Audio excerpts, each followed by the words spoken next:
Idaho Governor Brad Little has signed a new bill allowing the death penalty for child sex offenders convicted of lewd conduct with children under the age of 12. Idaho is now the only state that could sentence sex offenders to death by firing squad. Abby Wilt with our Boise sister station is explaining today how it works. Idaho Governor Brad Little signed House Bill 380. It strengthens punishments for convicted pedophiles.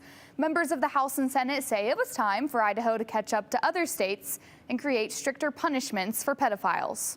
This legislation ensures that those who commit the most severe offenses against children face significant consequences, sending a clear message that Idaho will not tolerate sexual abuse of our children. Starting July 1st, the death penalty is on the table for anyone who sexually abuses a child under 12. This legislation establishes a strong deterrent. Under House Bill 380, if a defendant meets 3 of 17 criteria, they could be charged with the death penalty. What we're doing here is we're trying to get the worst of the worst. Some of those factors include 3 or more incidents of lewd contact with a minor, using force, or transmitting a sexually transmitted disease to a minor.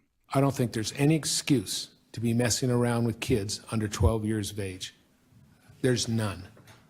And I think that this sends a message that if you do it in Idaho, you're going to be in big trouble. House Bill 380 will align Idaho's laws with other states in the country.